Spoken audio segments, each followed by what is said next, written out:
Hello Aquarius and welcome back to my noisy house. I need to be quite quick today, so the challenge is on, but it's really on because there's so much going on for you. Right, first of all, I think you've had six like astral bodies in Aquarius over the past few days. I just checked. There's five planets currently in your sign, so you've got the sun in your sign. Happy birthday, Aquarius! You're all if you're having, will have, are having a wonderful birthday and a very, very good year. So, yeah, happy birthday, Aquarius. The sun is in your sign. You've got Mercury, the god of communication and technology, in your sign. I don't know if it's your ruling god, is it? I don't know. I need to check that. I need to brush up on my astronomy a little bit, astrology a little bit. Same difference, right? It's all planets. So yeah, this Mercury, it's in retrograde though, so you could have problems with technology, problems with communication right now. We all know Mercury in retrograde is a pain in the buttocks. So what else do you have? You have Venus, the planet of love, is in your sign right now, and there's definitely a lot of lovey-dovey stuff going on in this reading. So exciting. What else do you have? Oh, the two big planets, Saturn and Jupiter, are still in your sign. They're going to be in your sign for a couple of years, I think. But Jupiter is a sign of abundance. It's the god of the gods. It's a sign of opportunity and luck. Saturn is to do with tradition, feeling grounded, feeling stable, feeling secure. So you may definitely have money opportunities coming in for you at the moment. Uh, yeah, any kind of investments that come up, not during Mercury retrograde, maybe just wait until Mercury starts moving forward again. But anything that comes up to do with like technology or any opportunities to do with communication, these kind of things. Definitely consider them. Don't put all your eggs in one basket, but there may be maybe opportunities for some real abundance coming your way. So watch out for those. Yeah, it's a sign of expansion. So anything that expands technology and communication in your life is definitely going to be an investment for you. So yeah, start thinking about these things in a slightly different way. A lot of opportunity there. The first song that came through for you intuitively was Lucky by Britney Spears. Isn't she lucky, this Hollywood girl? And they say she's so lucky, she's a star, but she cries alone in the dark, saying, if there's nothing missing from my life, then why do these tears come at night? So I'm picking up on this energy of somebody who kind of like, maybe they got what they were wishing for and it's not left them satisfied. They still feel like something's missing. Then I got Friday I'm in Love by The Cure. I don't care if Monday's blue, Tuesday's grey and Wednesday too. Thursday, I don't care about you, it's Friday, I'm in love. So this thing about waiting for love, having somebody who's a bit in and out, possibly a bit hot and cold, and I'm going to circle back to this. Now, I was so excited about this. I was losing my mind. I hadn't slept at all on, what day are we on now? Friday, Thursday. So the night between Wednesday and Thursday, I barely slept. So I was like the Walking Dead yesterday. I just couldn't cope with anything. So I didn't do reading yesterday. I'm trying to do it now between my son's lessons. So good luck with that, us. Um, and I tried to have a nap in the evening, and I had like, or about midday I think it was, it was like, when you just fall asleep and then you're awake again. And so I had one of these, in that in-betweeny state, I had one of these kind of visions, but it was so exciting. And it was a box. It was like a very solid wood box, like maybe mahogany or oak, or it was polished. It was a good quality kind of old-fashioned, maybe like an antique box, right? It had the appearance to me of being coffin-like, or like the boxes that contain ashes, right? Like a polished wooden box. But I don't think it was big enough to be a coffin. So maybe a box that contains ashes, but it doesn't have to be. But the thing was with it, it was sealed, like the lid was sealed, like glued shut. It was a sealed box. But through the crack, I could see this golden light, like this, right, shining through the box. So it's like if you ever watch movies like Indiana Jones, or anything where they're kind of like opening the treasure box and the golden light shines out through the crack. It was like that in this dream, and I was at eye level with it, and I felt like a child. I felt small, like a child. child, and I could see this golden light shining from within this box. So I knew there was something amazing in the box, right? It was like calling to me, shining to me. I was like, I have to look inside the box, like Pandora, right? So like I was trying to like shove my fingers through the gap, you know, to try and like get my fingers in to kind of like open it wider. And as I was doing this, like it was all cracking because it was glued shut, right? So it was like cracking open and like bits chipping off of this old wood. But I was desperate to get in this box. It was like I knew there was something like really good in it. It was like dream come true kind of thing. So it was like this golden light that's shining from within this box. So I don't know whether somebody has like maybe like a box of ashes, and maybe like the person's wedding ring was put in there with it, like a gold wedding band or something. But this is kind of what I was getting. It was like I have to get the wedding band. I have to get the thing out of the box. So like I know it sounds a bit disrespectful, but this is what was kind of coming through. I was also kind of getting what's in the box, which is the end of that horrible movie Seven. So and it was a head in a box, like spoiler alert, like you know it's been out for years, probably you've either heard of it or seen it by now, but there was a head in the box. Well, we don't actually know what was in the box, but that's what people assume. So I was getting like, why am I getting like there's a head in the box? Because it didn't feel bad, it felt amazing, it felt like it was like dreams come true, the best thing ever, right? Like wish, like literally like the golden wish come true inside this box. So and I was reminded now twice from this deck, the unicorn card has come out. I think it came out for Virgo and Capricorn. So I don't know whether you have placements with that, or you're dealing with somebody with that, or it may not be for you, it may be for somebody else, but there's no such thing as coincidence. So I went into the bathroom and my daughter had been in the bath and she'd had a like a My Little Pony in the bath, and it was a unicorn one, a pink unicorn My Little Pony, but she'd pulled the head off because she's a teenager now, right? She's going through that phase, almost teenager, and she'd propped it on the side of the bath. So I was like, no way, I keep getting this unicorn head in my readings. And now the unicorn head is like here in real life looking at me. And I was like, right, this means something. I know it means something. I think it has stars on it as well, like stars on the cheek.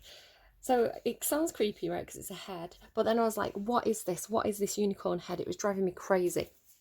I was like, I know it's a sign, but I don't understand what the sign is. So then I asked Spotify, as I do. I was like, what's in the box? Randomized a song, and it gave me Blurred Lines by Robin Thicke, and I was like, and Pharrell Williams, and I was like, what? I don't understand what this is. And I was like, I just had the feeling it wasn't about the song. I mean, maybe it is for you, right? Take anything that resonates, leave it, whatever doesn't. It's a general reading. There's going to be things that are like able to be interpreted in different ways for different people. Blurred lines, right? But I was like, it's Robin. I keep getting the name Robin. It keeps following me around everywhere. I keep literally seeing like super friendly robins. I was like, it's something about the name Robin. And so I had this in my head. I was like, what? The unicorn head, Robin, what is this? And I remembered when I was a child, I grew up in a pub, and it was a Robinson's pub. It was connected to Robinson's Brewery.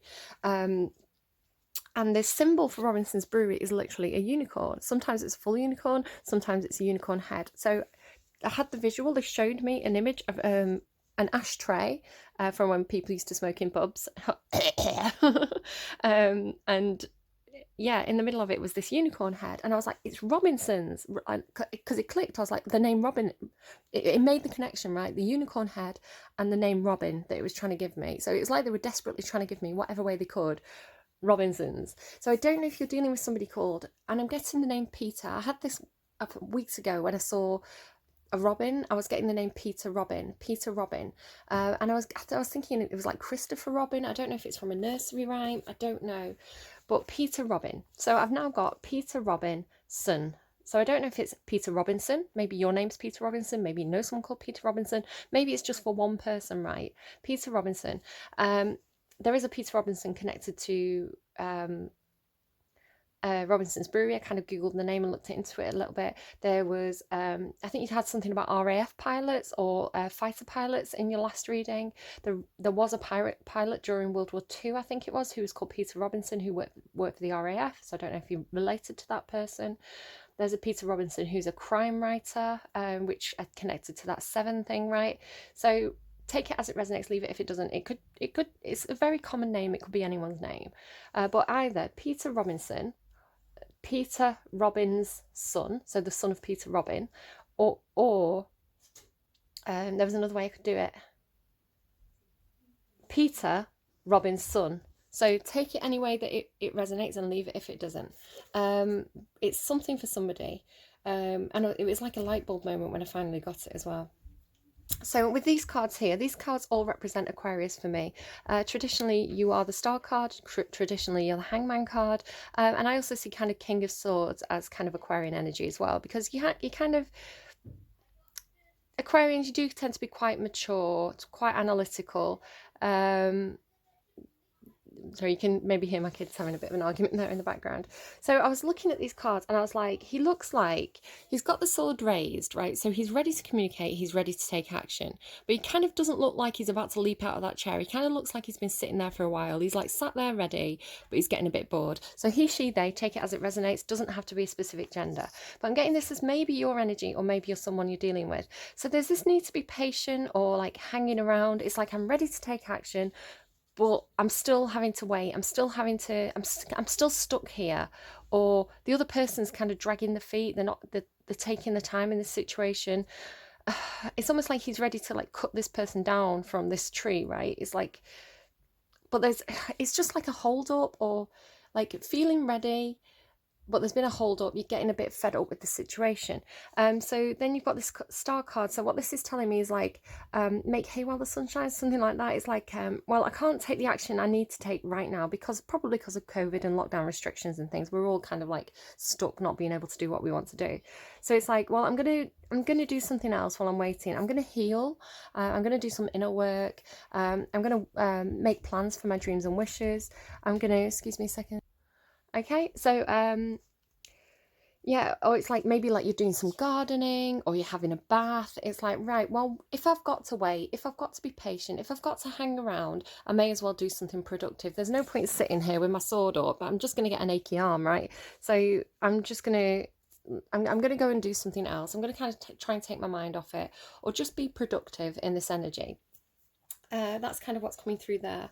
Also picking up on maybe some kind of injustice with that Hangman card there. I'm kind of almost getting Libran energy from these two cards today. So I don't know if you've got Libra placement or you're dealing with a Libra. The Justice card has been all over all my readings for the past week or so. So I don't know if you're dealing with some kind of like court system or contract. It's like it's taking forever to get through the system. And it's like, well, I need to do something while I'm waiting here. Oh, and I forgot to mention as well, when I took this deck out of the box, the unicorn was back on the underline as well. It was like on the bottom of the deck when I pulled it out of the box. And there was a feather, before I actually opened the box, there was a feather balanced on it. Now, feathers are a sign for me that something's important. And when I see feathers, I know that something's being communicated. So I feel like because I opened the box and the unicorn was there, there's something important about it for you as well. It's like I really needed to make sure I got that message about the unicorn out. Maybe somebody's starting a brewery, maybe you're waiting for, I don't know, like I keep getting this, like somebody might be like making their own drinks, like wine or cider or something. Maybe somebody owns like an orchard or a vineyard or something. So I don't know if that's that coming back up again. What else?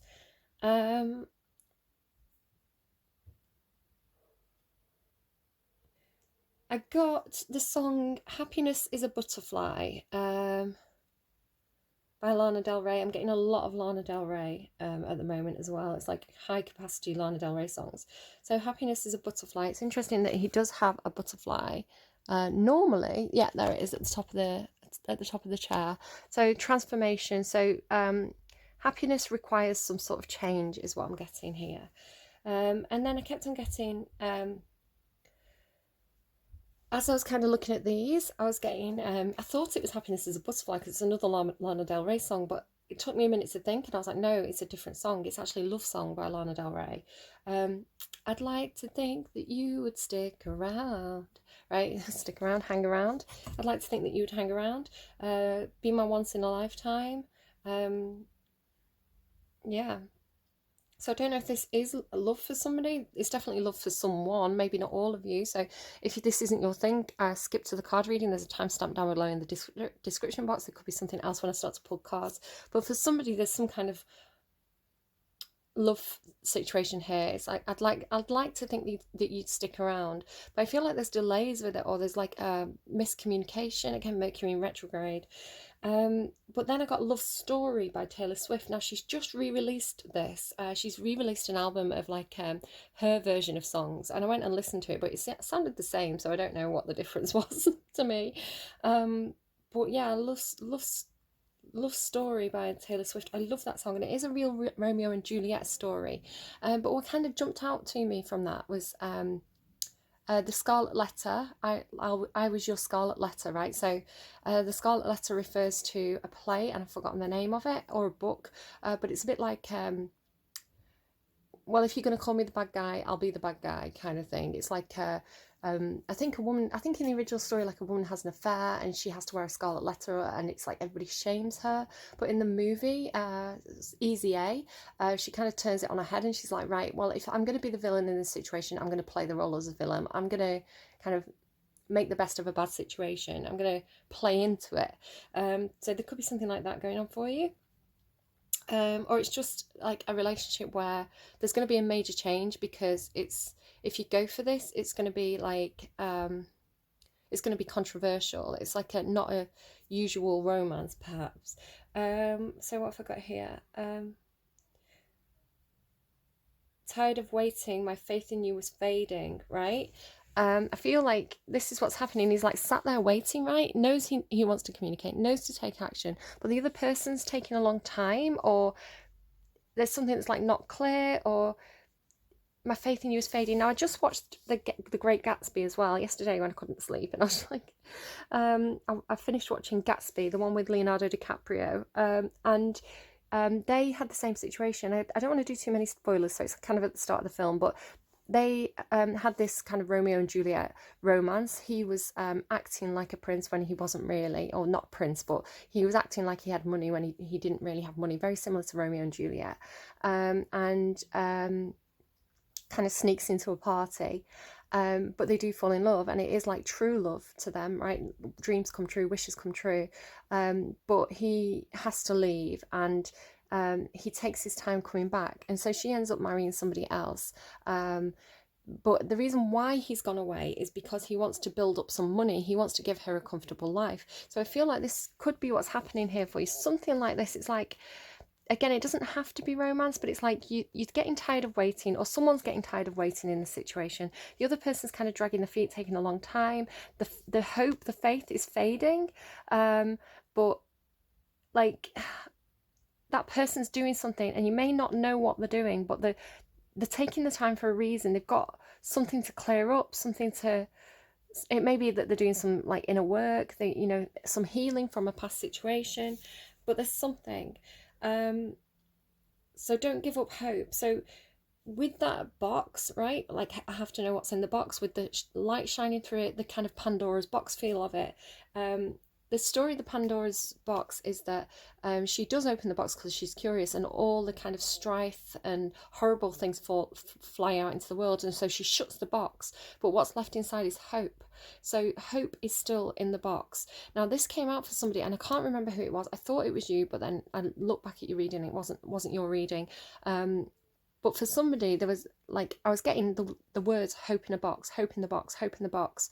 And right at the end of the reading, I went to put some cards away, and there was a card left in the box, and I shook it out, and it was the star card, right? Your card. So I don't know if you're somebody's hope, but hope was literally still in the box. So I feel like this is what you're trying to get into, like desperately trying to crack open the box now. It's like it was sealed shut, right? Pandora's box, it slammed shut, sealed shut, didn't want to open it again. But it's like realizing now that the hope is still in the box. So it's like a desperation to get inside now, to reopen the box, to let that golden light out. And again, you're the golden people in my readings. It's like you had that your golden reading. You're the star, you're the golden one. So it's like, I don't know if you're the hope. So with this thing of like somebody having to go away, having something to do, feeling like you're giving up hope, getting tired of waiting, when I as I was making these notes and listening to the songs, I got the Modern Witch Tarot out, and again there was a card left in the box, right? It was like, I've shuffled it and stuff since, but so I won't look at what this is, but there was a card left in the box, and I pulled it out, and it was the World card. Now the World card talks about completion, so I feel like whatever the person has been doing while they've been away from this situation, while they've not been communicating, whatever they've been doing, I feel like it's coming to an end. It's wrapping up now. They're closing out some sort of cycle. So don't give up hope. Keep the faith, right? I feel again this is similar to Virgo's reading. So I don't know if you've got Virgo placement or you're dealing with Virgo, but they had again they had the unicorn card, and they had it'll happen if you believe, but you have to believe. So there's something really important about not giving up hope and faith in this situation. I'm getting a lot of like spillage between signs this week. So, as if that wasn't enough, this morning, the first song that played while I was making my coffee, I just grabbed my coffee, was Linger by the Cranberries. Do you have to let it linger? And this is what it's like. It's like, do I have to wait around for you? Do you have to let it linger? It's like almost you don't know what this person's doing. It's like, are they going to cut you loose, right? Are they going to cut you loose? Is this relationship going to end? Or are they going to come in and speak the truth of how they feel about you? Or like, what's going to happen here? So getting tired of waiting around, giving up hope. Now, the song that randomised for you, when I got 2 songs randomised for you reading, the first song was Bad Guy by Usher. It's like you don't know. It's like I don't know if this person's going to say goodbye to me. I don't know if they're going to cut me loose and say they don't want to be with me, or if they're going to come in and propose to me. It's like it could go either way. I don't know. Yeah, Bad Girl by Usher. At the end of Love Story, she says, he said, "Marry me, Juliet, you never have to be alone." And with Usher, it's like when you get married, you have ushers. So I don't know. But again, this Scarlet Letter, right? I was your Scarlet Letter, Bad Girl. Now, the next song that randomised for you was Never Met a Girl Like You Before by the Insects. So again, I'm losing my head about the signs and synchronicities that are coming through this week. If you look at the record cover for that song, or one of them, I don't know if there's multiple record covers, but one of them has a girl on it, and there's a beetle on it. There's a beetle on it, because I was sat there thinking, oh, insects, that's funny, because I don't know if it was, I feel like it was Sagittarius had this reading, and it was all about insects, and there was specifically a beetle brooch. It was like a very ornate, very high quality beetle brooch, made of like opal, and so yeah, so I was thinking, oh, insects, that's funny. One of my signs had an insects reading, and then I looked at Spotify and the album cover, and there was a beetle on it, and I was losing my mind. I was like, oh my goodness, I can't believe it. So I don't know what beetle. Maybe someone drives a beetle. Maybe it's someone's favorite car. Maybe someone works with Beatles. I don't know what. Maybe the Beatles is someone's favorite band. I don't know. I don't know if I've got many Beatles songs on my playlist. I need to correct that. But yeah, I've never met a girl like you before. Again, so it's like Bad Girl, never met a girl like you before, Scarlet Letter. And he says something in that song that's like, made me acknowledge the devil in me. I hope to God I'm talking metaphorically. So it's like, what I'm getting from this, and you had, when I started doing your readings, Aquarius, it was like you were suppressing your true nature, or suppressing an aspect of yourself. It's probably to do with sexuality, or I don't know, sexual experimentation, something like this. And it's almost like you've met this person and they've awoken something inside of you, like they've awoken your animal side, or they've awoken feelings that you've been trying to suppress, and you'd kind of done some shadow work. And a reassessment with that Hangman card, like looking at things from a different perspective, looking at things from outside the box, right? From a different person's point of view, and reassessing what is and isn't okay, and almost like accepting the shadow part of yourself, accepting your dark side, accepting the more difficult feelings that you have. And that doesn't mean you have to take action on them, right? You don't have to be a horrible person because you have certain feelings, but it's almost like we all have a dark side, we all have an animalistic nature, and there's an acknowledgement there of like, okay, well, I acknowledge this part of myself, and I'm going to incorporate it into the whole. So it's actually very, very good. It's very healing, right? Talking about that star card, it's good to not suppress aspects of yourself, because the more you suppress it, the more it manifests in other areas of your life. So acknowledging things and working with them is much more productive than trying to suppress things and deny that you have them. So there's something like that going on there. Right, coffee. Coffee and randomizing a song for you on camera. Just as I'm kind of pulling up Spotify here, because I've not been able to sleep very well the past week or so, it's just that the energy is really strong. I'm getting so many messages, and it's like they're giving me a mystery to solve. So it's really playing in my mind, you know, trying to work out what all these little messages mean. You know, things like the hope in the box keeps coming up, the unicorns keep coming up, the unicorn head. I was like, well, what does that mean? Like, again, 7, it's about the 7 deadly sins. So maybe you've been raised in a specific religion, and it's like pride is a sin, lust is a sin. Why?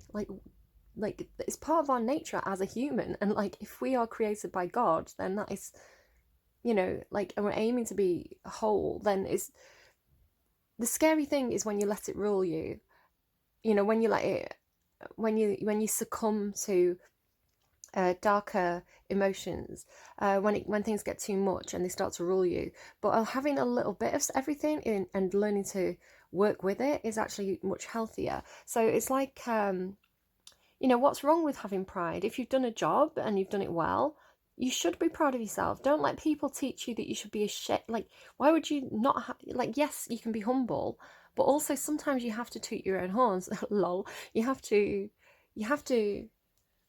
big yourself up sometimes, and there's nothing wrong with having confidence and knowing your own value. So don't let other people say that you shouldn't, you know. It's all just opinions at the end of the day. We're all just humans, and unless God speaks directly to your brain, I would take everything a human says or writes with a pinch of salt, quite frankly. Right, okay, we've got this up. Okay, so give me all your loving. Again, all religions are welcome here. I'm not trying to disrespect anyone. I want everybody to be able to have open adult discussions about these things, and respect each other. Okay, so it's just differences of opinion. It's fine. It's fine. We're all okay here. So let's see what you get, Aquarius. Oh, so cute. So cute. It's You're My Best Friend by Queen. You're my best friend. A Night at the Opera. Ooh, you make me live. Oh, it's such a cute song. I love that song so much. That's a really nice one. So if you are getting into a relationship with someone, it looks like you've got a really good foundations there. You're my best friend.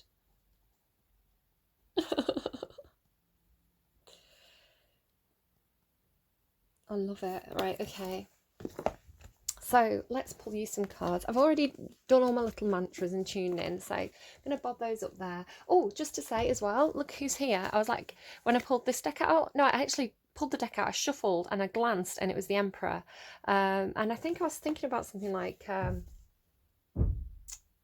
I was thinking to myself, because yesterday Capricorn had the Goddesses and Sirens deck, I just ordered 2 decks. They were quite cheap, so I was like, right, I'll get them while they're cheap. And one arrived, so I was like, oh, I'll use it for Capricorn. But then the Gods and Monsters, or I think it's called, Gods and Titans arrived yesterday. So I guess I was thinking to myself, oh, maybe Capricorn got a special set yesterday. Maybe Aquarius should get a special set today. And as I was thinking that, the Emperor card was there, and I was like, right, okay, well, I guess I'm using the Gods and Titans for Aquarius then. But then it slipped, and underneath was the Empress card. So you've got the Emperor and the Empress together. Again, super exciting here, Aquarius. If you know, love story stuff here. This is like divine connection, divine masculine, divine feminine. It's looking really, really good. Lots of expansion again there with Jupiter in your chart. But yeah, I was like, oh, okay, you want me to use both decks. So you've got the Goddesses and the Gods decks here for the end of the reading. So stick around for that. But what is your story? Who are you in your very own fairy tale, Aquarius? Who are you in your very own fairy tale? Who is Aquarius in their very own fairy tale, please? Best possible message to come through that's going to do the most good. You've got like 4 cards here. I'm sorry, I'm super scruffy today. Again, I had to take a Nitol. I had a headache and I had to take a Nitol, and I basically knocked myself out for the night. Thorns. Weave together the crown you deserve. Flower. be honest with yourself. Raindrops, take a chance on them. Keep that hope in the box, right? Don't give up. Red, forgive. Okay. I feel like maybe forgive this person for dragging the feet, possibly. Homewards, take yourself out on a date. Okay. I'm getting that somebody needs to actually go home. So if you live or work away from home, or maybe you need to go back home for something, or if you're separated from your parents, when you get the chance and it's safe, go and visit your parents, or like go and visit the place where you came from. I keep getting that for somebody. Right, let's rush through these because it's going to be a long reading, and my son does have to start his lesson. He's going to have to do his headphones, bless him. Okay, so Thorns, weave together the crown you deserve. This right here is the ultimate card of celebration, not just of yourself. You're amazing though, it literally says that, but those around you. When you're done putting on your crown each and every morning, go and help someone else put on theirs. You have so much love and wisdom to spread, so don't waste it. Self-love is essential, but community is important too. That is a very Aquarian card. Aquarius, you are generally a sign that really cares about the community. You're quite egalitarian. You want things to be fair. You want wealth to be divided. You want all these kind of things. So 17. So I like that. It's like, again, it's like, don't be afraid to toot your own horn, put on your own crown. Because when you step into your power, you can use that power to speak up and help others. Flower, be honest with yourself. We do ourselves a major disservice when we aren't truthful with ourselves. There's something you know to be true, and yet you continue to ignore it. Lying to yourself may feel like the easiest thing to do, but things have changed. It's time for you to face reality, even if it makes you uncomfortable. No matter the outcome, it won't be nearly as bad as you think. So, it's time to speak your truth, maybe, because then then there's no more waiting around, right? If you know, you know. At least you know where you stand, right? Again, use your own intuition. It's a general reading. Get advice from friends, all that business. Don't just take the advice from the cards. Use it as something to think about rather than direct advice. Raindrops, take a chance on them. No, they give me, take a chance, take a chance, take a chance. If anyone has a reason to keep their guard up, it's you. People have been known to mistreat you, and like any rational person, you finally got tired of it. Went back inside, locked the door, but you weren't supposed to stay out of the rain forever. No matter how terrifying the prospect may seem, you need to put yourself out there again. Whoever it is you're thinking of, they can be trusted to walk with you through the storm. Oh, that's like when you walk through the storm. I'm going to write those 2 songs down. Like, I don't know if there's definitely a connection here, and I don't know if it's love or friendship or both, but I can tell that there's somebody here who's really special to you, who's really important in your life, somebody who you really value and who gives you a lot of strength and support. It could be that this person's kind of like poked at your shadow side, made you do that reassessment, but I think it looks like whether they want a relationship with you or whether they don't, they definitely, I think, value you and want to keep you close. So I don't know what this is for you, but either way, it looks like this person's sticking around. Maybe you don't have to put a label on it, okay? Aquarius, you're not normally into labels. Normally you're into kind of like, it is what it is kind of energy. Like, accept things as they are. Why label it? Why try and pin something like on someone? Why pin a scarlet letter on something that's really good? Forgive. You've been holding a grudge against somebody in your life. Maybe it's a loved one, or maybe it's yourself. This isn't a card telling you that you must learn to practice forgiveness. No, forgive them on your own terms, if and when you're ready to do so. This is simply a nudge for you to consider whether that time is the present. Don't let forgiveness feel like an obligation, but like a shiny red hope that gets you through your sleepless late nights. Interesting. Forgiveness as hope. And then we've got Homewards. I've never pulled this card before, I don't think. So there you go, Aquarius being all special. Homeward, take yourself out on a date. Slow down. It's time to press the pause and contemplate before the next leg of your journey. Well, there's the Hangman, right? And I know that's not what you want to hear, right? It's like you're fed up of being patient. I can see that you want to take action, but it is saying just pause, take a deep breath. It's in these solitary, introspective moments when we learn the most interesting and eye-opening things about ourselves. Take yourself out on a date of sorts, even if it's just a quiet, cozy night at home. Enjoy your own company. So yeah, you do have to be... I feel like if you want to be in healthy relationships with other people, you do have to find some sort of like self-acceptance. You need to know who you are before you go out there discovering who other people are, right? So definitely there's kind of like a common theme here about knowing what your truth is, accepting yourself for everything that you are, you know, good side and bad side, fully accept yourself, and then it's time to kind of like pour that acceptance outwards to others.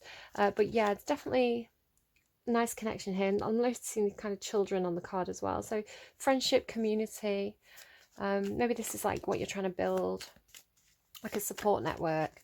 Right, okay, who are you going to meet on your journey? On your fairy tale journey, who are you going to meet? A bee! Somebody who works really hard. Again, community with the bee. Somebody who works as part of a team. Somebody who's willing to put their fair share of effort in. This is not somebody who's going to try and hurt you. It's not a wasp.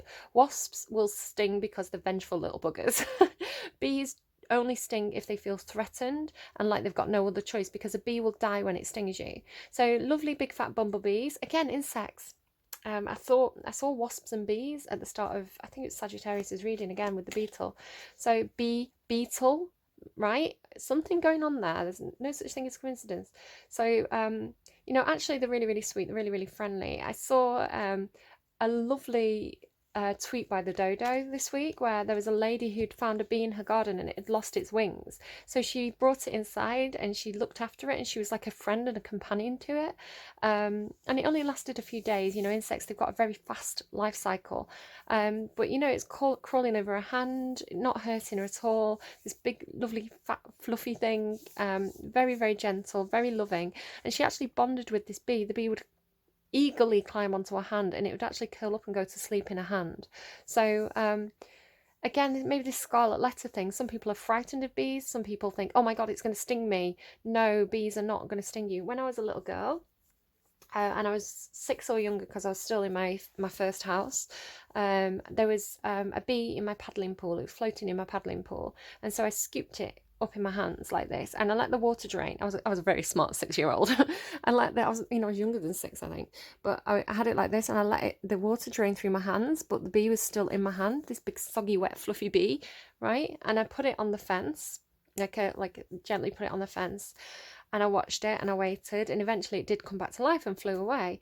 It kind of dried out. So yeah, I rescued a bee when I was a little girl, and it didn't sting me, and I wasn't scared. My instinct was to rescue it.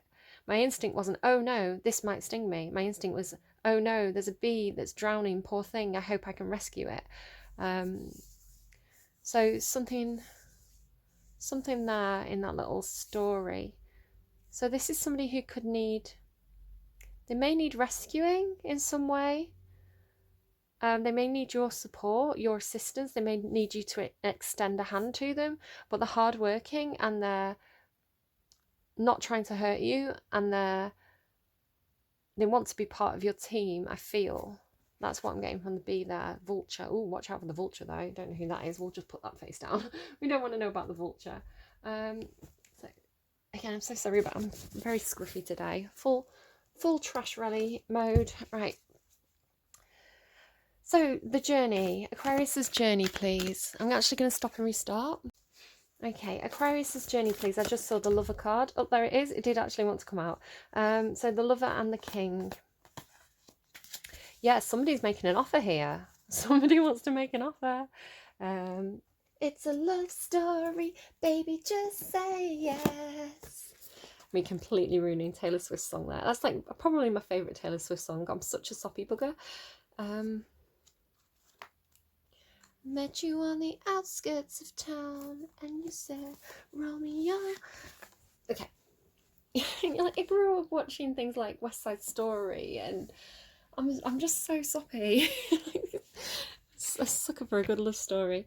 The heart, the beloved, the devoted. Pulsing through the heart of the lover is gratitude. Again, there you go, gratitude. This person's going to show you gratitude. They're going to appreciate you, I think.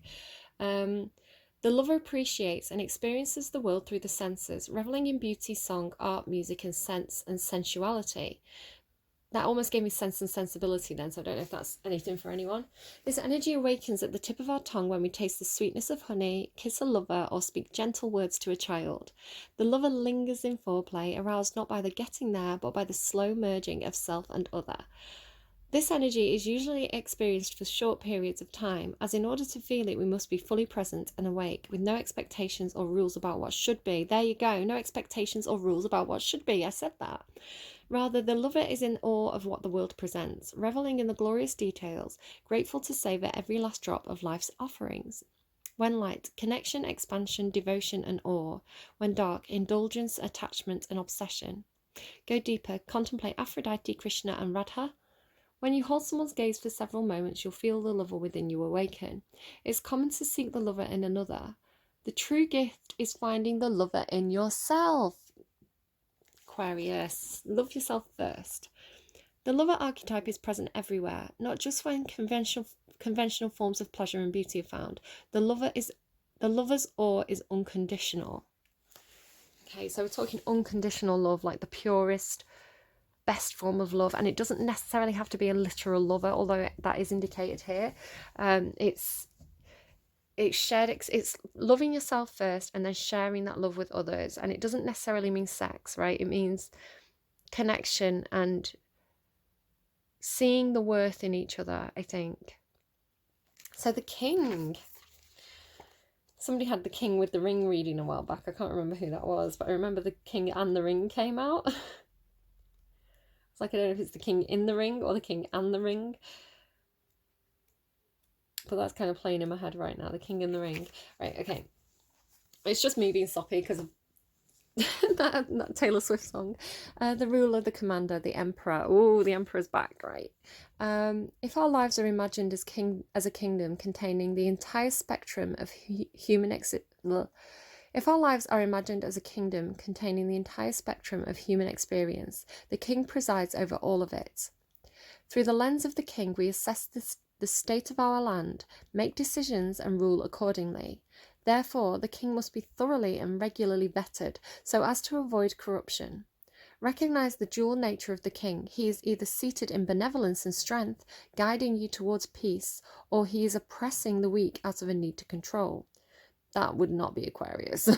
Aquarius is very much like, share the power. I mean, again, depends on your placements. Maybe you've got strong Scorpio, or maybe Taurus, Aries, perhaps. There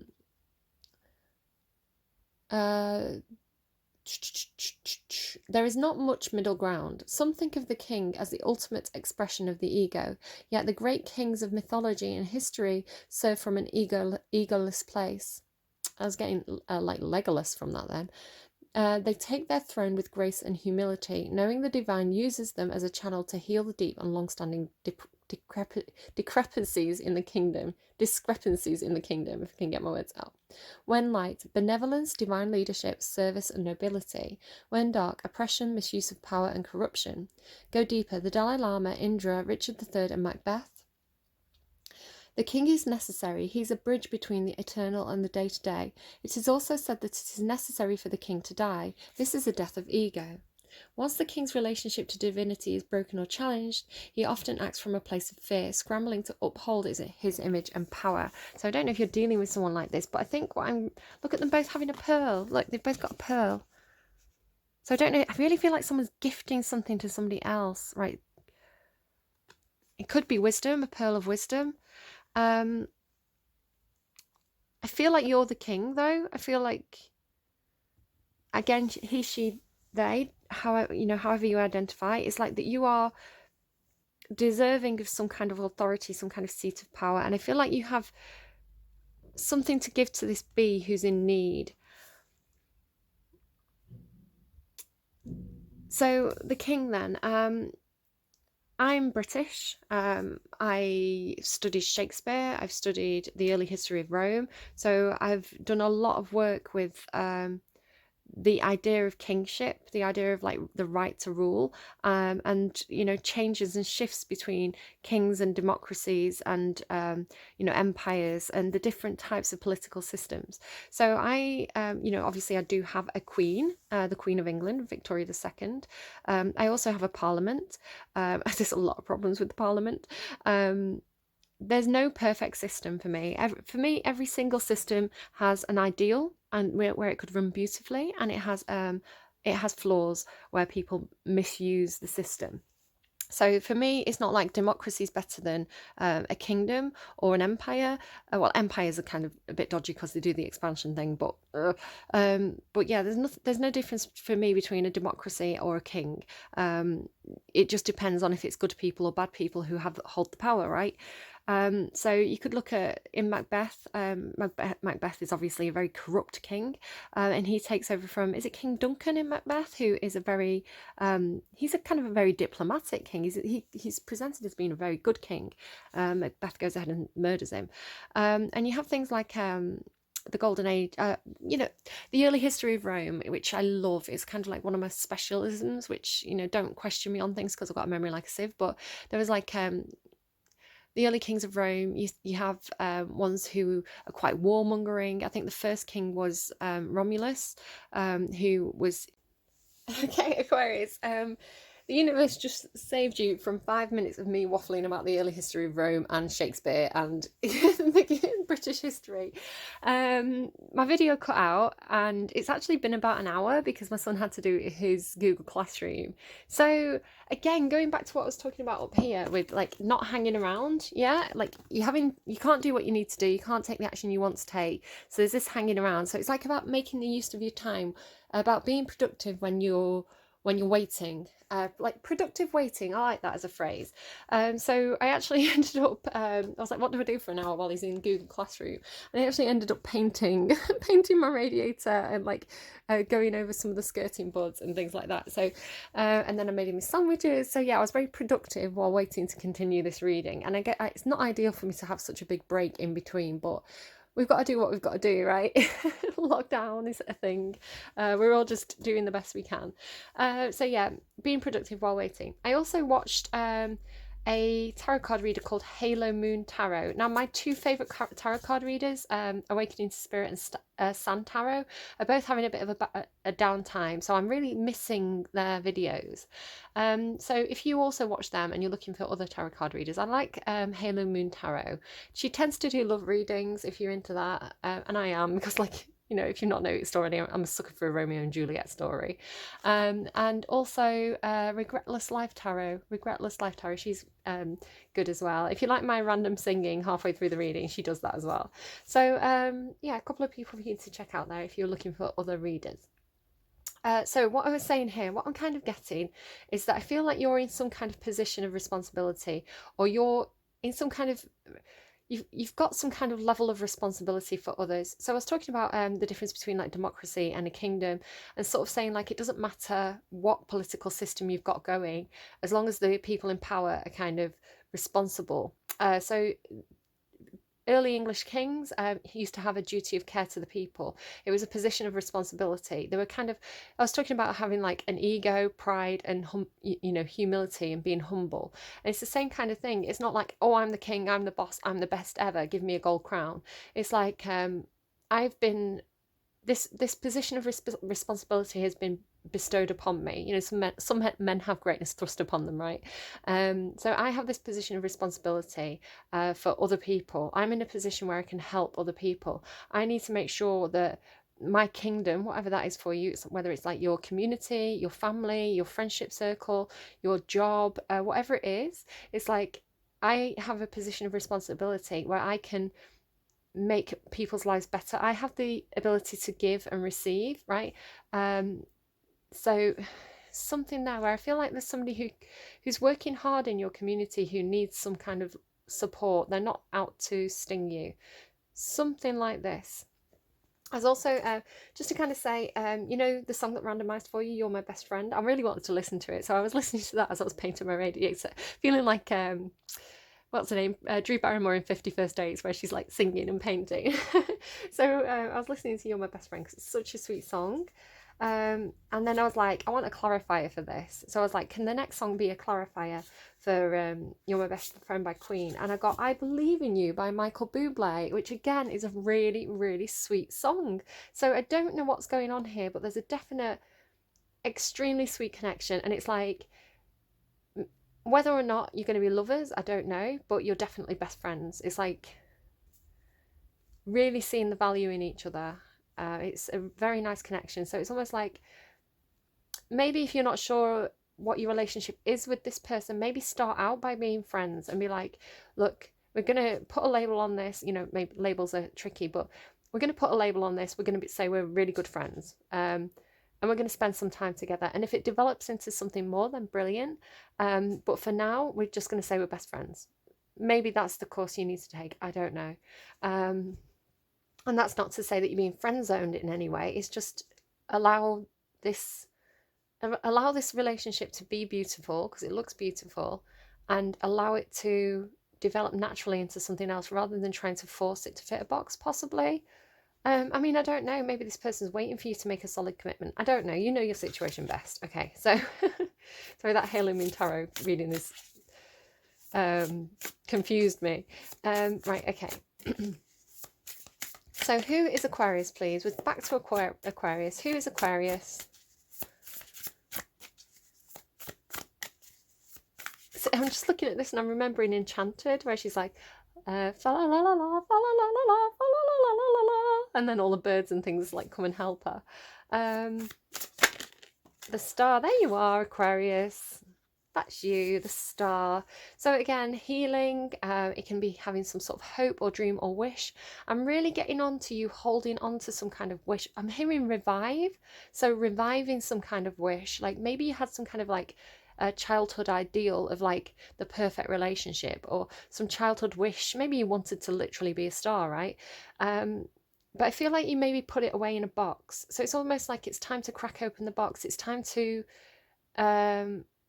return to some sort of dream you had from childhood, because yeah, it just feels like it's time to crack something back open. It's time to let hope out of the box. So maybe you've shut something away there for a while.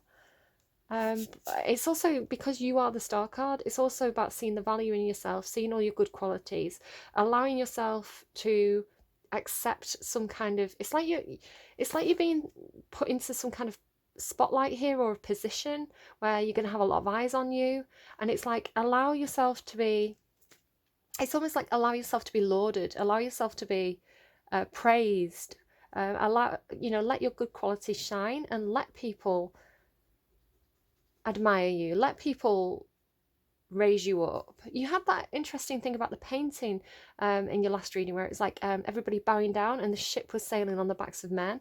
It's like, it's almost like allow people to support you, allow your community to support you, allow people, because the bee represents the community of workers. So maybe you're like the queen bee in this situation, and maybe you feel a little bit like, well, everybody's doing all this work for me. I feel a little bit like I'm sat here on my throne, and I want to get my hands, I want to get my hands dirty too, perhaps. But it's like almost like allow these people to support you, allow your community to do the work for you. That's interesting. Okay, so B, because it's not like, sorry, that's just a fallout there. I don't have a fallout, because the B is like,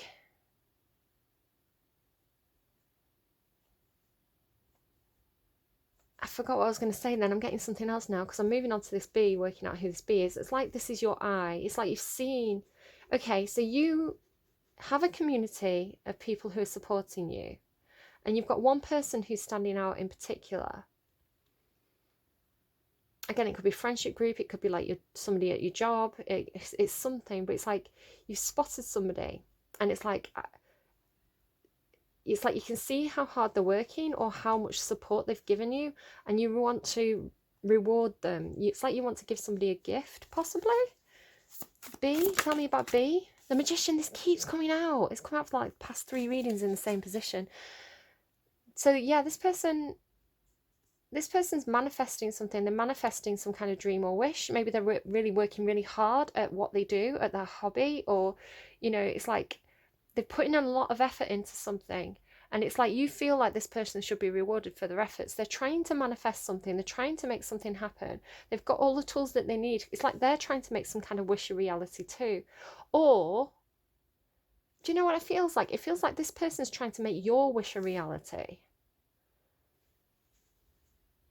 It's like they're working hard for you because they want you to have success, because they want you to be happy.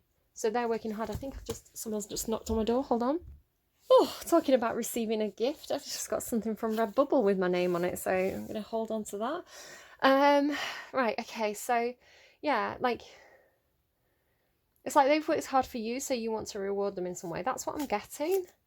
Whatever it is, it's like someone who works hard, they're part of a community, they're not trying to hurt you, they're trying to manifest something, they're trying to make their dreams a reality, or your dreams a reality. Perhaps you have, because it's in your community, perhaps it's a shared dream. Hangman, you're getting all your own cards here. Hangman and the Star are both your cards. So just to kind of show you, like the cards I had at the beginning of the reading, you are trying to see things from a different perspective. You are holding back, trying to understand a situation better. Sorry, I'm out of breath, I had to run up and down the stairs. Trying to understand a situation better. I think maybe there's something that you need to learn or need to understand, or you're waiting for something, You're a little bit guarded there. That bat has his wings around him. I always see that as like Batman's cape, right? He has like a bulletproof cape. So you're being quite protective of yourself.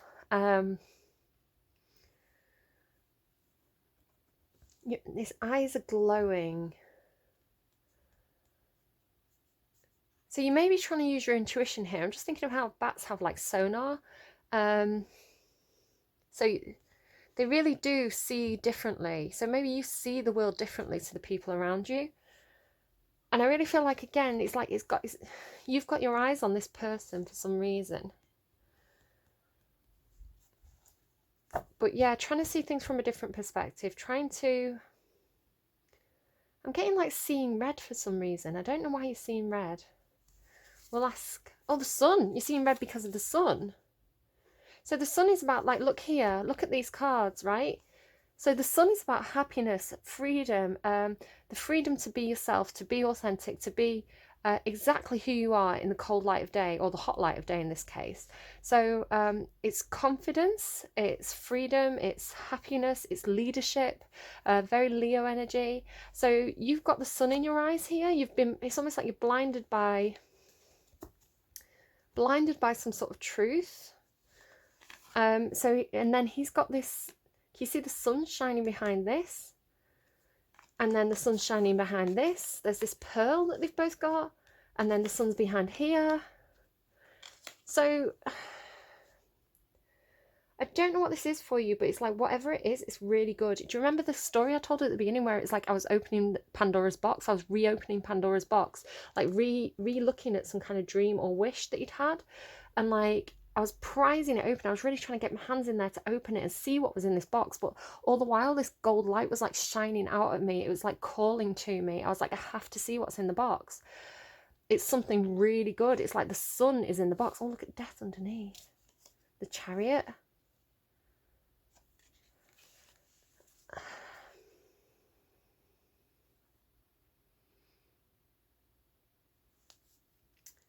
But then it felt like there was something in the box that was a tangible thing. To me, it was like a golden ring, like somebody's wedding ring, right? In a box of ashes, which would explain why the death card's there. But it was valuable and it was important. So there's like a gift. There's something that's tangible, or it may be a metaphor for some sort of actual gift or some kind of golden opportunity. See what I mean? See why I can't sleep? It's driving me crazy. Okay. I hope it makes sense to you. I hope you know what all this is about, because I'm so confused now. Oh yeah, some sort of heartbreak on the underline there. Right. I don't feel like there's no heartbreak in your reading though. It's like if there was heartbreak, you're not paying attention to it. It's like all that stuff is flown now. It's flown out of the box. It's gone. There's nothing you can do about that. But you've still got hope in the box. So tell me about the star. The Tower. Okay, so that is like oh my god, look at all these cards. So something shook up your world. The Tower's Scorpionic energy. The Tower is something unexpected. It's funny because Capricorn, I don't know if you're on the cusp, but yesterday Capricorn got Good Riddance by Green Day twice. It's like, it's something unpredictable. The Tower's unpredictable. It's something unexpected happening, an unexpected event, something that kind of like really shakes you. It's like this person's lost the crown. Something about kings and crowns again. So something unpredictable, but in the end it's right. I hope you had the time of your life. So it's like something shook you up. It's shook up your world, shook up your some kind of political system or leadership or something. And then what happened? Right, something ended. Double Scorpionic energy there. That is like, it could literally be somebody died. Again, you had the death card there. Or something unpredictable, but in the end it's right. It's like either something ended or somebody could have passed away and it was a shock, it was unexpected, or it could be you lost a job, you know, you weren't expecting it and suddenly you got made redundant, something like this. It's like major shake up, unexpected, painful, but in the end it's right. If we didn't have death, right, this is the thing, death is like, if you think about Hades, the god of the underworld, if we didn't have death, the world would be overrun. There'd be too many people in the world. If we didn't have death, people who got sick and who were suffering would have to suffer forever. So sometimes endings come as a release, as a relief. And I'm sorry if you've lost someone and this isn't what you want to hear. I'm so sorry. I'm not trying to make light of your situation at all. I understand how painful these things are. You know, we've all lost people. We've all experienced that kind of pain. So I'm not trying to make light of this at all. I have to stress that. It's not going to be a literal death for everybody. And so if this is you, I feel like it's something that's already happened or you're in the process. This isn't like it's going to happen in your future. I don't want anyone worrying about this. You probably already understand what this is. Something that ended and it was a shock. Could be someone ending a relationship, saying, I don't want to be in this relationship anymore. Right? And it's like, at the time it was painful. You had that heartbreak card there. But in the end, it's right, because it gets you back on the right path. It gets you back on your correct path for your destiny and your dreams and wishes. Whatever it was, if it ended, it had to end. The point of the Tower is that there's something built on false foundations. There's something that's not meant to stand. So when the lightning hits the Tower, if it's followed by the death card, it was never meant to stand. It was the right time for something to end. I'm just reading what the cards are telling me again. You know your personal situation best. I'm not trying to make light of anything. I'm not trying to hurt anyone. Okay, I don't want to come across as unsympathetic. I'm literally just reading the cards now. So when the Tower's followed by the death card, it's like it's done, it's over, no going back. That Tower was always destined to fall. It was meant to fall. Destiny, right, with the Star card. It was the right time. And it doesn't mean that it wasn't meant to be in your life for the time it was in your life. It means that it was there to teach you lessons. It was there to help you grow. It was there to get you to the point that you got to. Okay? It was all part of the plan. The Tower can sometimes stand if there's a relationship or a job, whatever it is, and that Tower moment comes in and you get through it and you continue to stand, then it was built on solid foundations. It was never meant to fall. The Tower followed by the death card, it was meant to fall. With the Star card, it was destined to fall. It was meant to end when it did, and you were meant to learn lessons from it, and you were meant to grow from it, and then it's taking you to something better. In the end, it's right. I hope you had the time of your life. I hope you enjoyed whatever that was while it was there. If it was a relationship, I hope you... And it was a good relationship and this came in as a shock. I hope that you take all the good memories and all the... It's like that saying, it's better to have loved and lost to have never loved at all. Right, so what's next? 2 of Cups, look at that. 5 of Cups. Page of Cups. 3 of Hearts. So there's the heartbreak.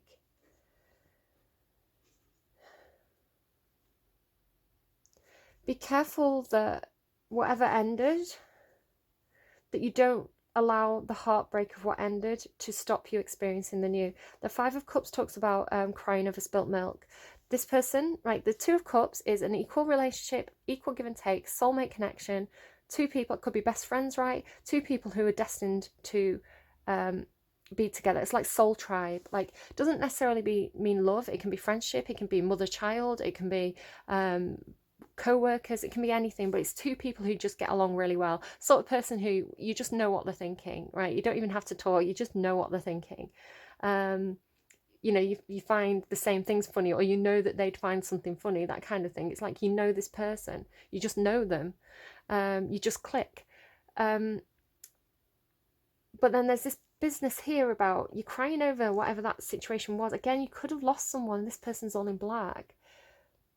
You could have lost someone that felt like a soulmate. It's like, well, why did that happen? I thought that person was my forever person, and now they're gone.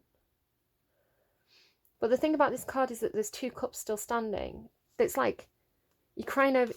It's like you're busy crying over this situation, and it could have been really good, right? You maybe had the time of your life while it lasted. But you're so busy feeling that heartbreak here about this that it's preventing you from seeing these two cups that are here. And this is another Two of Cups.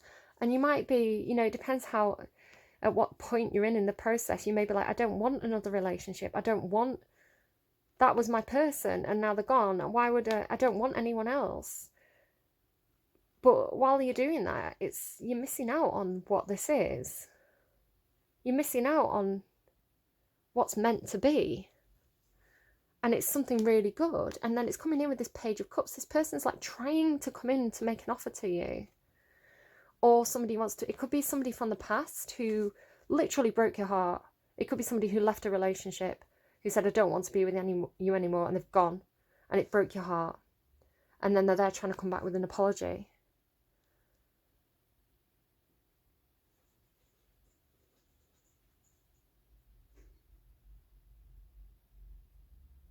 But there's something you're ignoring because of this heartbreak. Wow, Aquarius. Ouch. Ouch.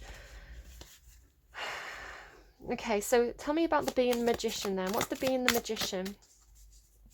What's being manifested? Choices. Yeah, so you've got choices now. You could be really struggling here because this person could be one of your options, right? If you left a relationship and you're looking for a new relationship, there's this sense here of like being overwhelmed by the options, not knowing what you want, or not knowing what this person wants. But this person's manifesting choices. I feel like this person's manifesting choices for you.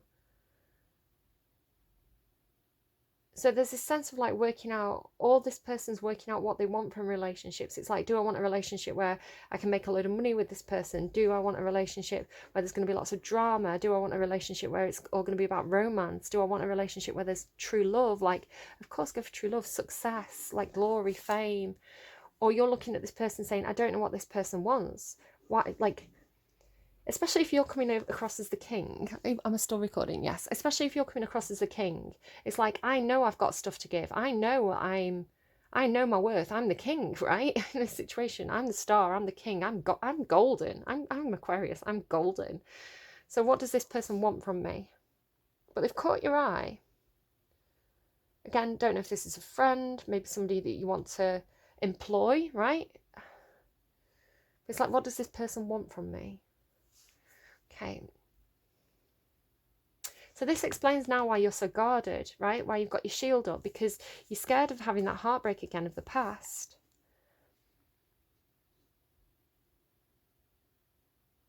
So what is Aquarius going to do here? Or what are they destined to do? Aquarius. Aquarius.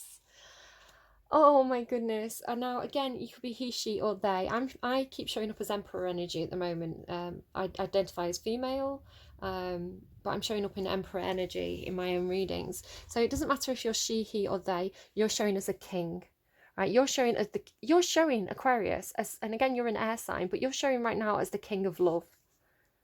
You have a huge amount of love to give, a big heart. You like compassion. You are compassionate. You know, it's part of the nature of your sign.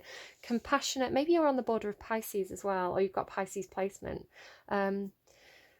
A big heart, lots of love to give, deep emotions, but you're not ruled by your emotions, right? You're not allowing that those, look how turbulent the waves are here. You're not allowing your emotions to buffer you around and make you make impulsive choices. You're very, very mature. You're very stable. So I feel like whatever this was, you've learned lessons from it. You've done, the star card indicates healing. You've healed from this.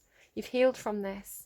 So you're coming out of that, or this is part of your journey, your fairy tale story, coming out of the heartbreak, coming out of the betrayal, the loss, the disappointment, whatever that painful ending was for you, coming out of it very emotionally stable, very emotionally strong, not drowning in your emotions, not being buffered by your emotions, and you shown as the King of Cups. So this is what you have to give. This is what you have to give. You literally, the gift that you can bestow on others is love and compassion. Aquarius is beautiful. You're the pearl. You can bestow yourself. Look, I was saying I was drawn to that pearl. The pearl, it's like you're gifting this to a lover, or someone that you love. Again, it can be a friend, like you're a best friend. You're like, it's like you're going, Aquarius, you've healed. You've done that cocoon moment where you've gone in, it's been painful, you've kind of broken down, and, you know, but you're about to emerge. It's almost like the butterfly. And again, I was picking up on that butterfly as well with the right at the beginning. So you're coming out, you're about to emerge as this gorgeous butterfly. It's like this is you coming out like hawk, and you're the pearl. So seeing your own value, seeing the value of the love that you have to give, and this is the gift that you could bestow on someone else or multiple other people, right? You're like, I have love and I'm ready to give it. Because you've survived, that's it. Because you've survived whatever that was, because you felt like that was the end, you felt like that was going to be the death of you. Like, I can see how painful that was. The heartbreak, the death card, the tower, that strong scorpionic energy, that is painful. Painful. And it's like, again, it's like this feeling of like, why would I love? Why would I bother with emotions? Why would I extend myself to others if all I'm going to get is heartbreak? If it feels like this, if it's going to lead me to feel like this, then I don't want it. I feel like you had that moment where it was like, I don't want it. I don't want it. It hurts too much. But then it's about seeing, I hope you had the time of your life. It's seeing all the good and how that's made your heart grow, how valuable it is, even if it's for a moment, even if it's lasts for a year, like how important it is to have love in your life, not just to be loved. Okay, because being loved is amazing, but some people have to give love. Some people need, they just can't help but love, and they need something or someone to pour that into. You know, it could be a pet, maybe get a cat, right? But loving because you can. It feels like, Aquarius, you're ready to love because you can, and because you don't expect anything in return. It's like, I don't care if this person loves me back. I have love to give. I know that my love is a gift, and I'm ready to bestow this gift of love on people because I care for them, because I value them, because I see the good in them, because I see how hard they work. And if they don't love me back, or if they take my love and run, it's fine, because I know that my ability to love is a gift. I'm gonna cry. I'm gonna cry. Yeah, there you go, making that decision. It's like you're making the decision to love. And it's mature, it's so mature. That ability to be like, I'm gonna love unconditionally and not expect anything in return is so mature and so powerful and so godlike. Okay, if anything was bestowed, if any kind of king, if the gift of God was bestowed on a king, the ability to give unconditionally, love unconditionally, is like the most beautiful gift that you could possibly imagine a king getting. It's so heavenly, right? And I don't follow any prescribed religion. I just think everything's one big thing, but it's like as close as you can get to heaven is the ability to love unconditionally and accept unconditional love in return. Okay. I want to know more about this second Two of Cups. The second Two of Cups, please, for Aquarius. The second Two of Cups, Queen of Voices. So this is a match for you. If you're showing as a King of Swords, this is the Queen of Swords. This is somebody who's an intellectual equal. They will communicate with you, and they're not acting from, again, they're not acting from an emotional space. They're not in their emotions.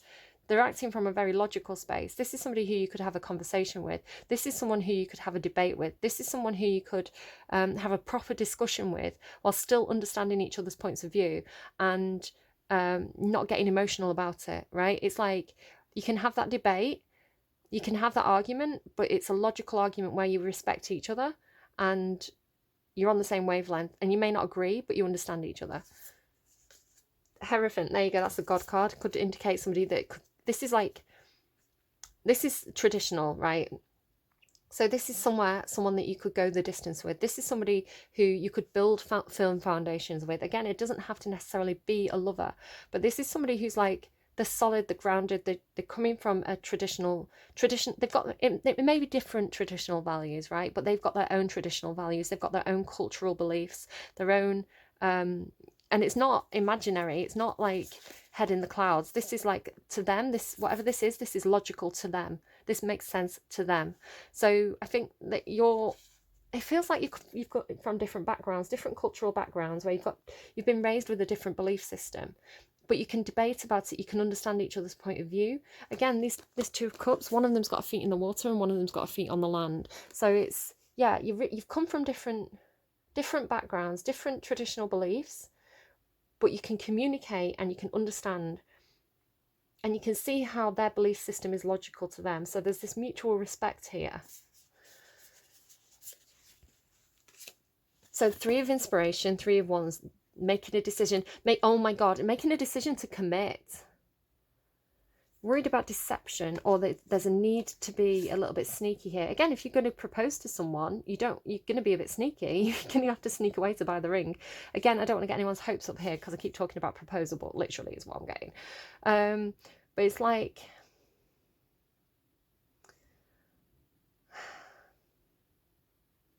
making a decision to get the ball rolling.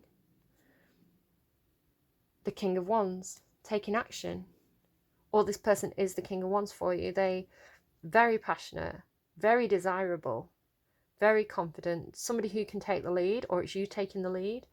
Maybe you're a perfect match. There's two people on this card. I may read that in a minute. So tell me about this Seven of Cups. What's going on here where there's like somebody's manifesting options? What is this? Manifesting options. Because this isn't you, this is that other person, or you're seeing this person as an option. Two of Cups. No matter which way you look at it, this person's your Two of Cups. You want success, or this person wants success. Whatever this is, this person's your Two of Cups. They are. This is soulmate energy. No matter which way you look at it, this person's soulmate energy. When it's good, when it's bad, still your soulmate. There's no other way of looking at this. Even when you look at it upside down, even when you turn yourself on your head, it looks the same. Perfect match. So success, reward, recognition. Again, I'm getting that feeling of like, this is somebody who's worked hard. It's like they've worked hard for you. So it could be somebody that you've met at work. So you want to give this person reward and recognition. It's like, do you know what I'm hearing? I'm hearing the recognition they deserve. You want to give someone the recognition they deserve.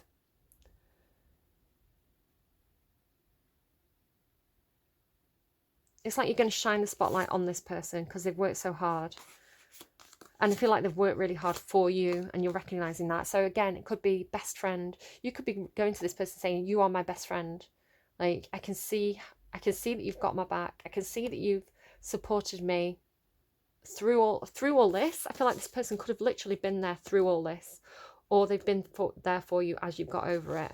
Maybe you've actually had conversations with this person. You've talked about things and it's helped you heal.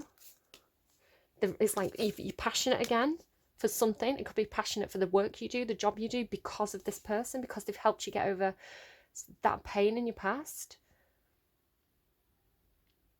it could be like wingman energy, you know, somebody who's like showing you your options, showing you your worth, your value.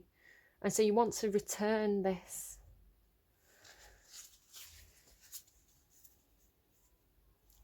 Okay, go on, tell me about this journey then. Here's where the story ends. Oh my goodness, look who's back. Guess who's back? Back again. The Emperor and the Empress. I told you this is your person. This is power couple. It's like, I feel like you work with this person, or you're in business with this person, or you have some sort of project, or this is like, this person gets the job done. This person makes it happen. This person, again, like the king. So I'm reading this as you now. This is like, you're the king and you say, right, this is your responsibility. This is your responsibility. This is your responsibility. Go and get it done. And then the Empress is like expansion and creativity. She's the one that comes up with the ideas. She's the power behind the throne. She's ruling by your side. I mean, this might be what it is. It might be like, I feel like this person works for you in some sort of way, or they've worked hard for you, or they've like really fought your corner. And now you're going to be like, right, I want you to have a seat at the table. I want you to work by my side. I want you to rule with me. Because I see the expansion here. I see the opportunity. I see the potential. It's like that. There you go. That's what's in the box. And again, she, he, they, doesn't matter. I'm female and I'm shown as the Emperor at the moment. But it's like, look at that heart shining. Like this person's heart is as big as yours, or this is you. Now I feel like this is your person. You're this person. And it's like, this is what's in the box for you. And look, it's like the universe. It's the universe, because it's unconditional love. That's what's in the box. And that's what you've been hoping for and dreaming about. This person will share the workload with you. They're not going to take more than they give back. Or you want to give this person as much as, as much as they've given you. This is equal workload, equal fair and share. Sharing the burdens. Like, look at them, like literally like the same. You and this person, you're the same. This is your Two of Cups. This is your divine feminine and divine masculine here. This is meant to be. This is your person. This is your equal.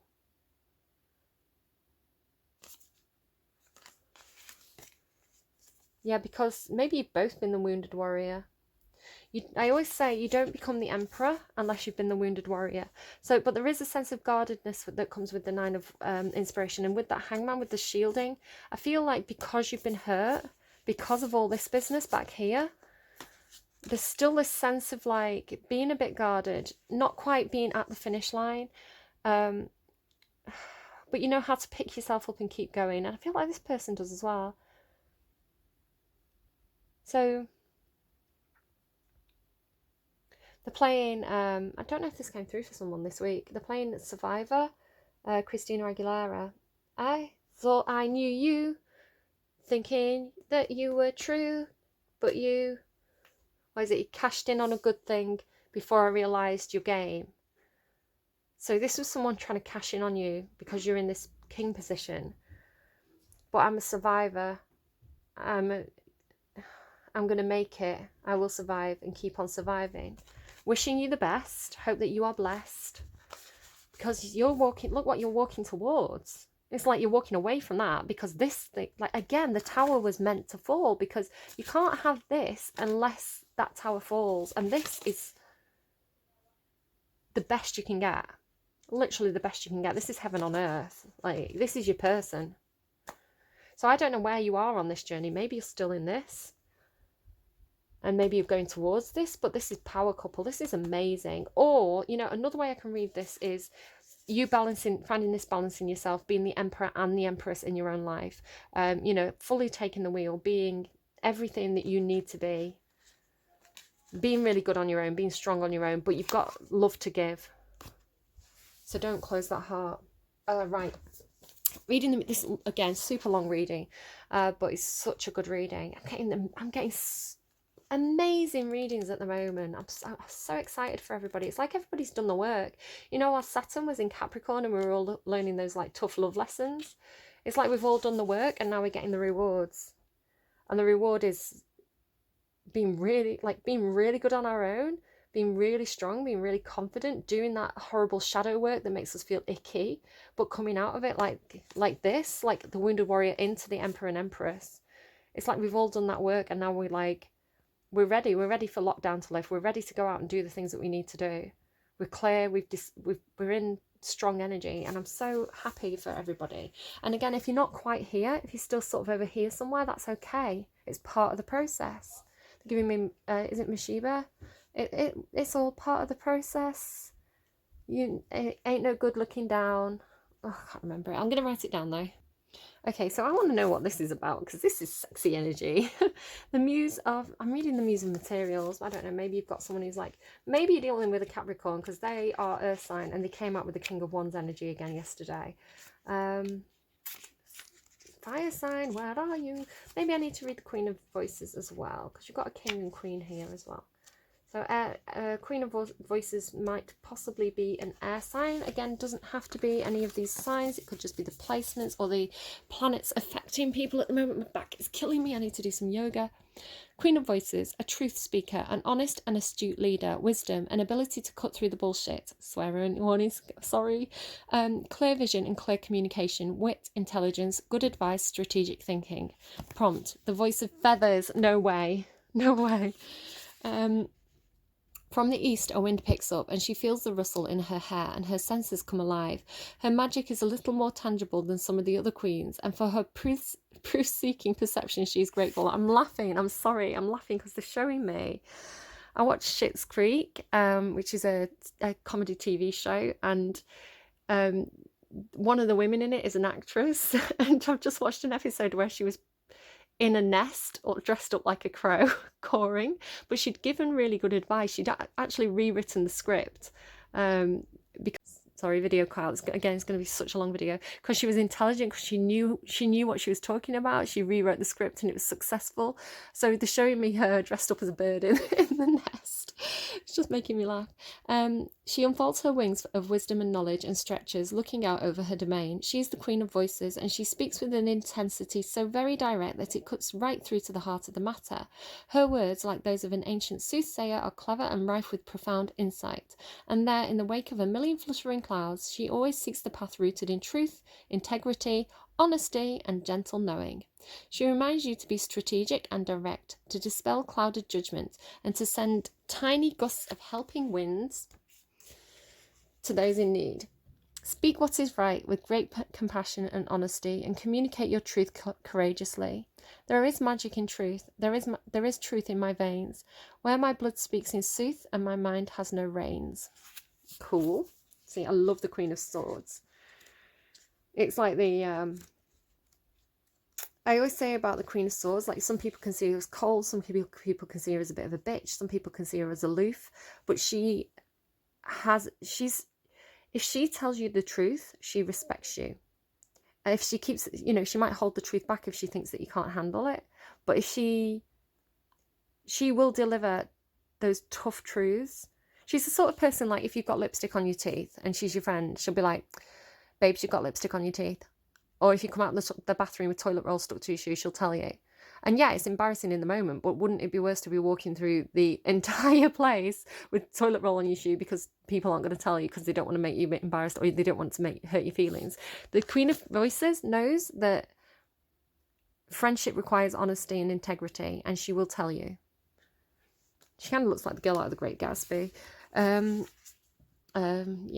Right, so the King of Wands, Muse of Inspiration. Inspirational success, an inspired leader, a visionary, thinking big, the ability to bring many moving parts together into one large story. Remaining inspired, taking action, making sure you don't create unrealistic expectations.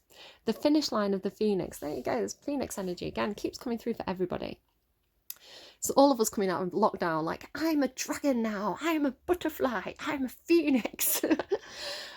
Welcome, tiny traveller, to the world of inspiration. Expect to be initiated in ways you cannot yet imagine, fully captivated by ideas and propelled by enthusiastic ambition. This muse offers fire to brand the edges of your experience, and racing excitement to ignite the wisdom in your heart. She asks you to enlist the help of others along the way. And help of others, there you go, the bees. It's the bees! That's the answer all along. She asks you to enlist the help of others along the way, and she shares her power to turn to ash that which has been anchoring you. Remember that your warm cocoon of confidence and determination will light up your heart with belief and inspiration. That's why the sun was there, right? It will sing into being a phoenix energy that will allow you to rise from the depths of anything that has been put in your path. With butterfly heart flutters and breath to deliver life, it's time to set your world aglow. Vision and acumen will be your guides. It's time to find purposeful success and take inspired action as you fall in love with your goals. Sweet divine weaver, please send me a muse inspired by fire with wind in her shoes. Again, double wind. Maybe you're just dealing with somebody who farts a lot. I don't know. Right, okay, why is the... Oh, what do I want to read? I want to read them all.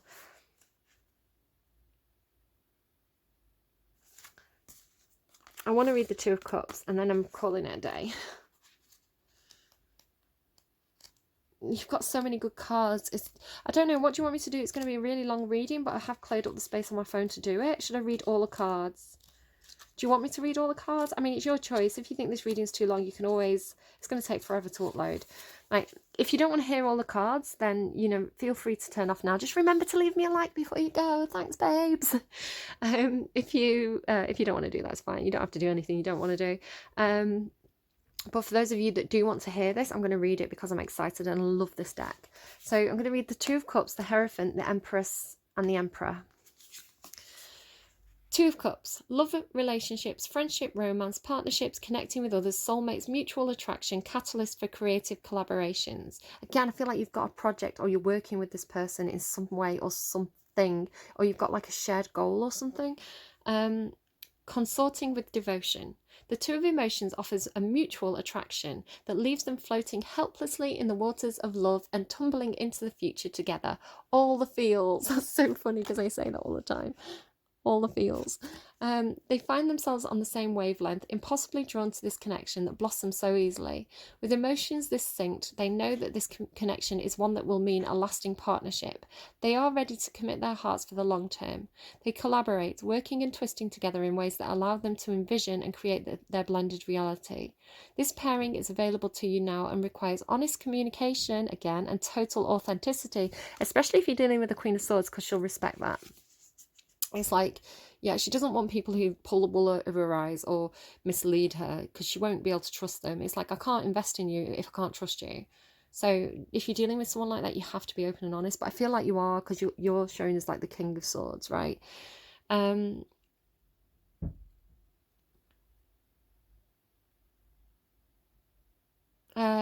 They're blah blah blah blah blah. This pairing is available to you now and requires honest communication and total authenticity. So sink fearlessly into the realization that it's time to share yourself wholeheartedly with another. This is the only way to drift into love that's being offered. Allow your entangled hearts to do the rest. Entangled, enriched, souls perfectly pitched, as our spiral is hitched, new emotion bewitched. Wow. But again, it's coming through with the Hierophant, so this is stability, and the Empress. This is something that's expansive. This can go somewhere. This is somebody you can work with. It's someone you can build with. The Hierophant, a spiritual teacher, finding the guru within, failing or outdated systems, crumbling institutions or beliefs, new-founded faith, shiny and hollow things, a spiritual journey. Prompt, institutionalized kindness. The tiny traveller has journeyed so far to be here in this place with the muse of perfection and light. And when she finally arrives at the foot of this oracle, she hopes that her guru will see her and gift her a slice of wisdom as a result of her unwavering faith. Wanting to make sure she performs the ritual perfectly, she starts a small fire to warm her soul and begins to craft her devotional lantern. So I feel like this is that person. They really look up to you. They see the potential in you, I feel. And it's like they're giving because they love you. And again, it could be as a friend because they respect you. It's like they're giving to you unconditionally, again, without expecting anything in return, because they want you to have success and to be happy, right? She begins to craft her a devotional lantern, as most do when they arrive to this place, and as she works, a voice floods her awareness. Sweet soul, thank you for visiting me. I ask you to look at the form in front of you. Are you worshipping me for the way I look?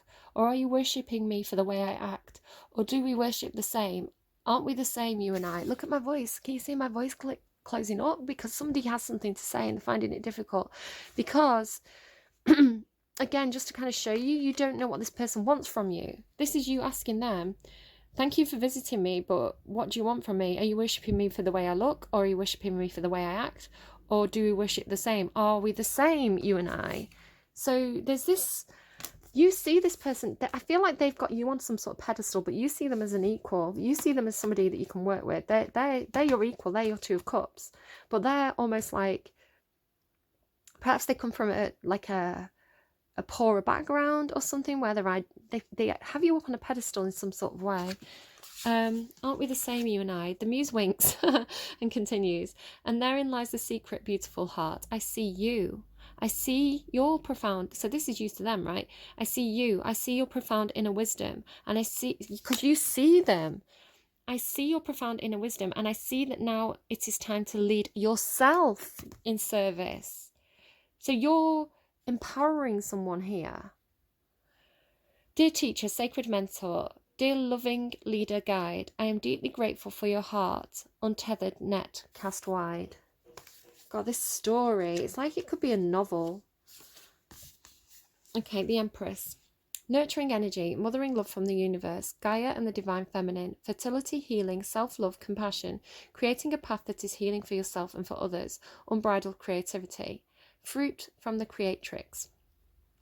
Dripping with creation, the Empress strolls gracefully in her garden of ideas. She whistles tones of sacred geometry and spirals her voice into beautiful new patterns and timelines.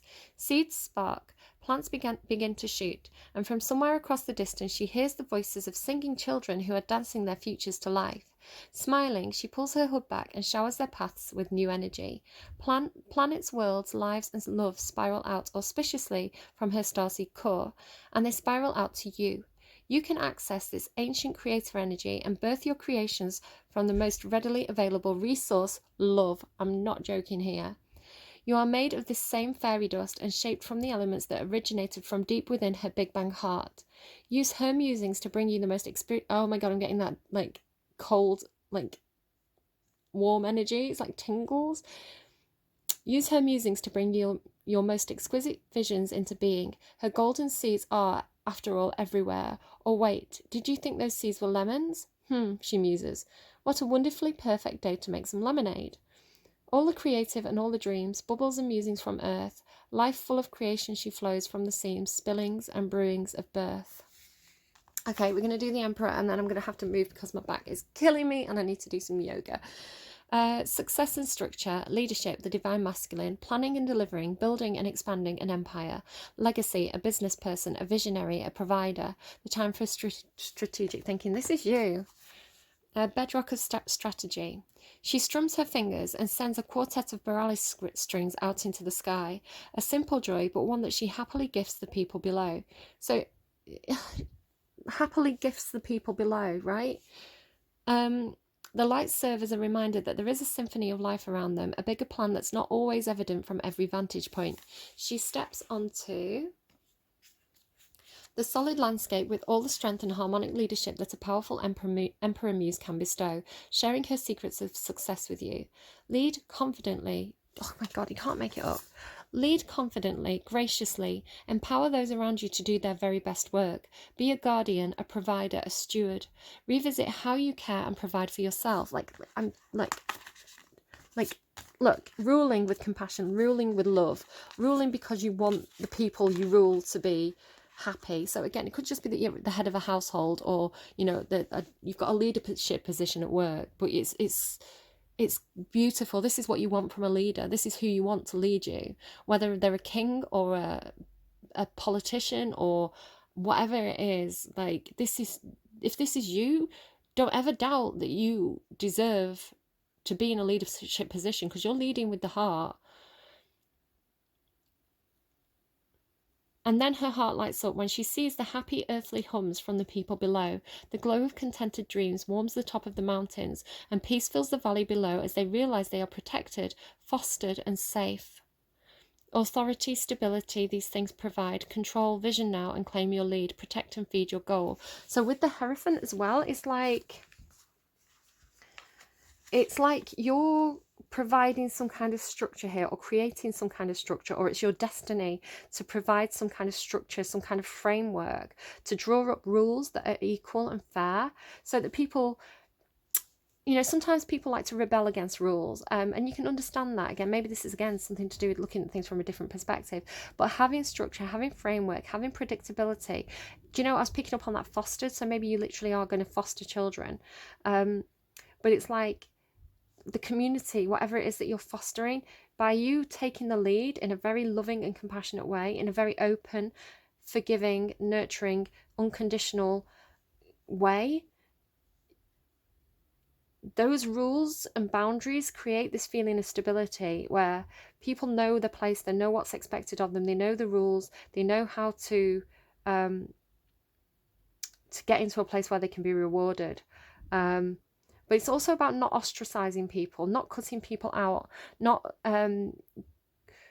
cutting the lifeline when people do rebel or they go through the difficult processes. So it's keeping those lines of communication open, because that's the thing about unconditional love. Unconditional love is love without expectation, love without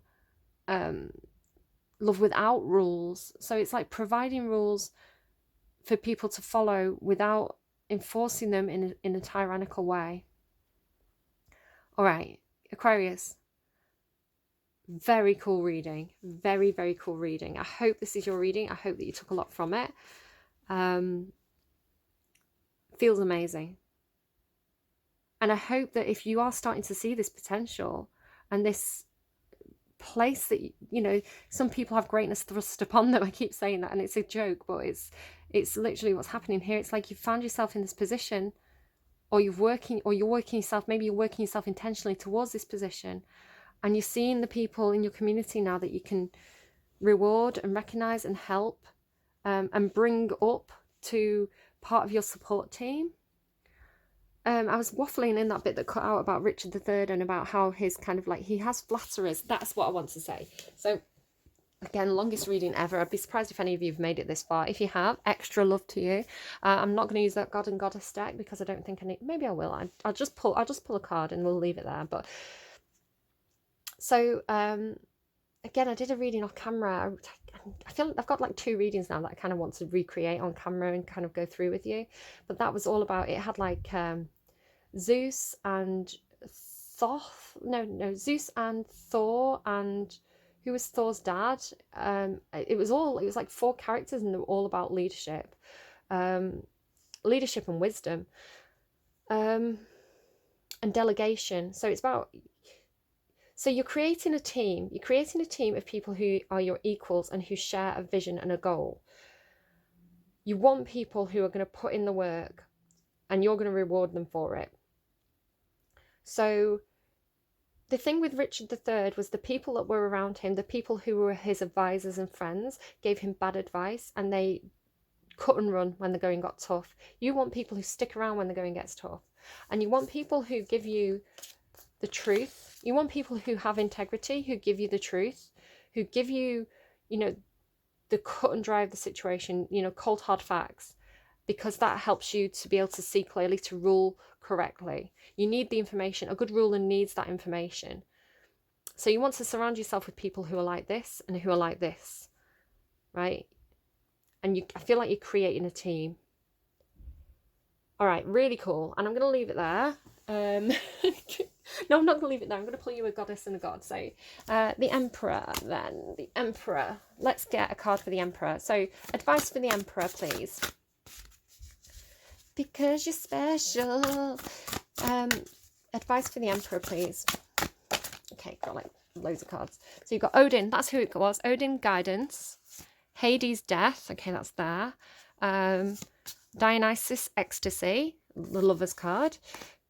Anubis, protection. I feel like that's what you're doing. You're offering this, like the kings protect their people, right? Ganesha, obstacles. So I feel like, look, he's got many hands because you're going to overcome obstacles, because you're creating a team.